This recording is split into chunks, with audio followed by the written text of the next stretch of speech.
The federal government's shiny new dental care plan is causing some teeth gnashing in Alberta. The province says it wants out of the months-old program. Premier Danielle Smith wrote this letter to Ottawa, saying, in part, Alberta began offering dental programs in 1973, and since that time has developed the expertise to successfully design, implement, and maintain these much-needed programs. She added, the new Canadian dental care program unnecessarily replicates this coverage for many Albertans. She went on to say that Alberta is seeking to negotiate an agreement for the province's share of federal dental funding and will use this unconditional funding to expand dental coverage to more low-income Albertans. So how will the government here in Ottawa respond? Well, we spoke to Federal Health Minister Mark Holland earlier today. Minister, welcome back to Power Play. Thanks so much for taking the time. Thanks for having me, Mike. I wanted to start with that letter by Premier Smith. She called the additional federal dental plan complex and confusing because it overlaps with the provincial program. Do you agree with her on that? No, there's nothing confusing about it. The reality is over 200,000 seniors have already gotten care. I'm talking to providers who are using it. It's easier than any provincial plan they've ever encountered. It's easier than frankly, private insurance. Just plainly spoken, it's working. We have over 40% of providers across the country signed up. Almost every denturist is signed up, almost every hygienist. So it's been a huge success.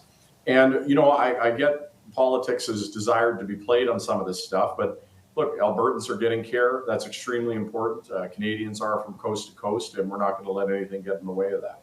I know you're saying it's about politics as well, but what happens if other provinces decide, like Alberta, that they want to opt out? Will you be able to negotiate with them, or are you open to that kind of negotiation? Well, first of all, there's no opting out. The service is already flowing. We're working directly with providers to make sure that Canadians get dental care. If a province wants to transition to managing the program itself, I don't have a problem with that. We as a government don't, but I mean, there would be a few really important conditions. First, that the quality of care be at least as good as the federal program. And secondly, we're not going to transfer them more money to administer the program than we're already spending. And third, we would need an assurance that on an ongoing basis, that there was those quality commitments and adjusting to the price of inflation on a go-forward basis would be respected.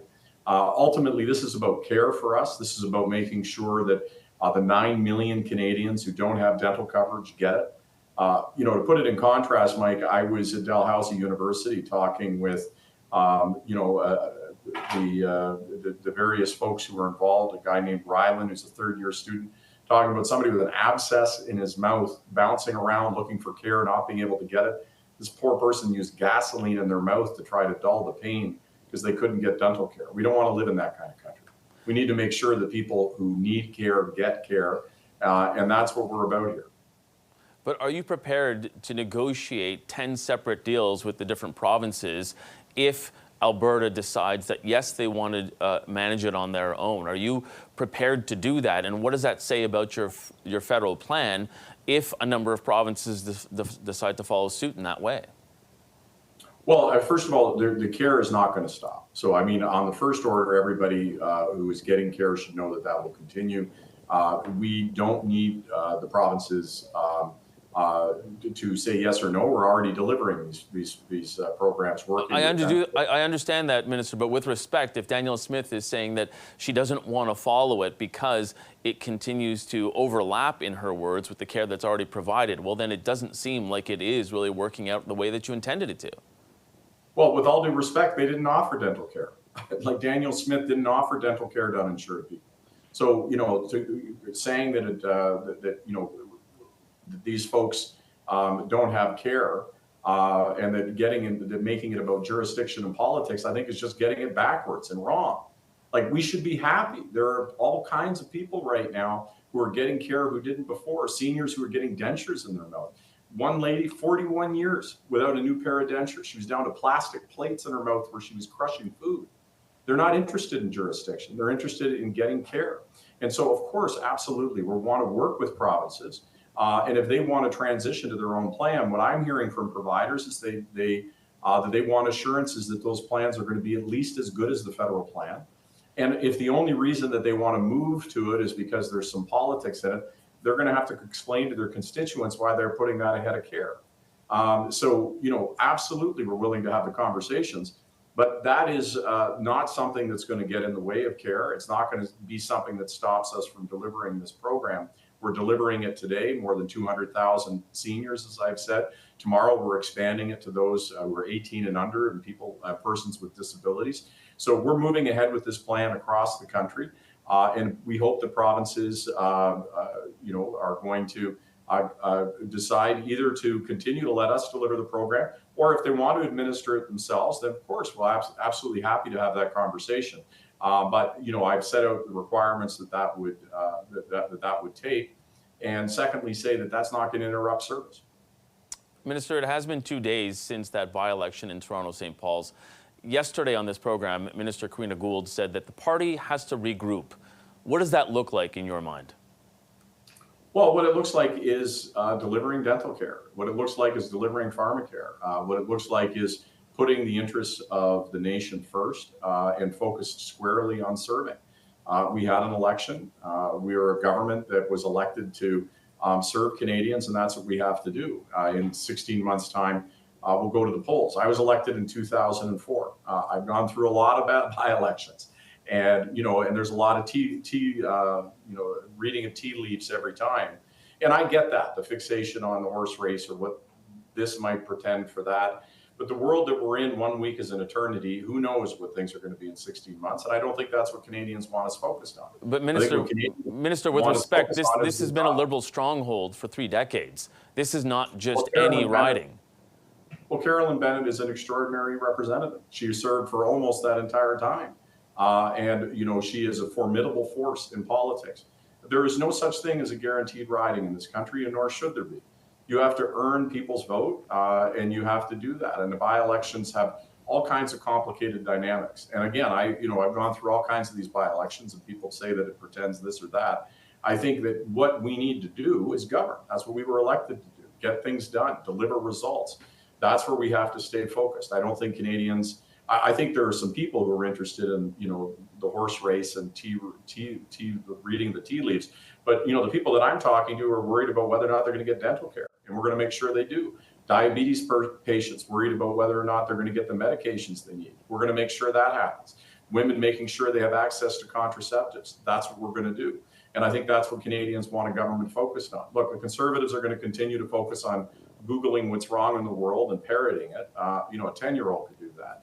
I think we're in a time when people need solutions and action and actually doing things instead of just complaining and saying what's wrong in the country.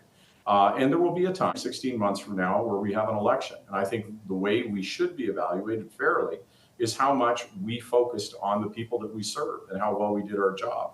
And that's what we're in the middle of doing. But Minister, you were saying that Canadians care about dental care and pharmacare. In that riding, though, one of the main reasons a lot of people pointed to for why they voted, they said that Prime Minister Justin Trudeau shouldn't stay on as leader. Do you think he should stay on as leader? Absolutely. I think the Prime Minister is a person of extraordinary integrity who has carried this nation through some incredibly difficult times.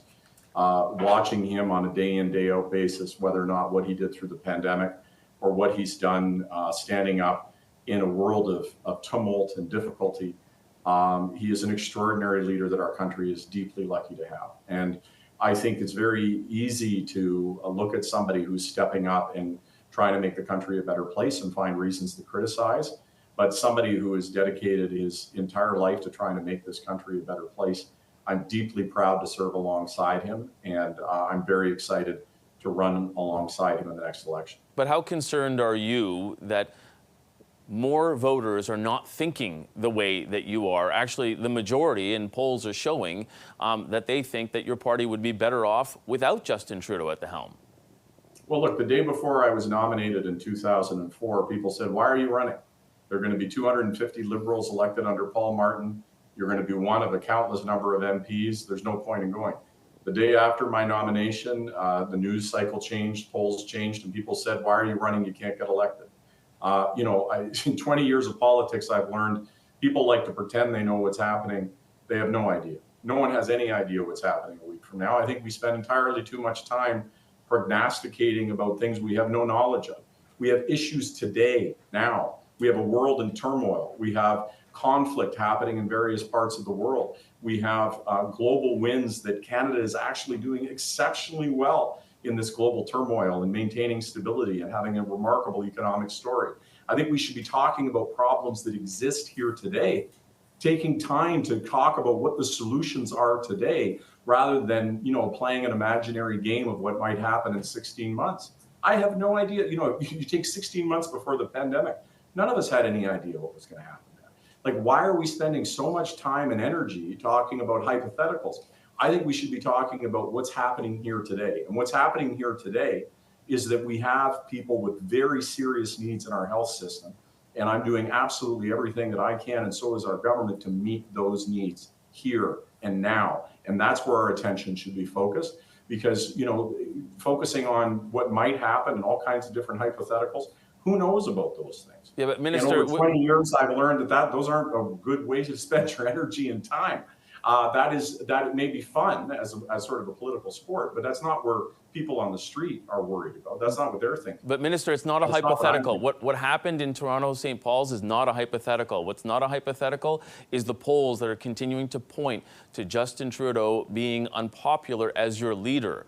Those are not hypotheticals. Well, show me who's popular right now. I mean, who in this world right now is popular? Like, this is an incredibly difficult time to put up your hand and take responsibility and try to make things better. It is a difficult bit of business to stand up and try to make positive change. So yes, I think that's a very fair comment to say that people are finding it difficult now. I am with them. And I think there's two ways to react to difficult times.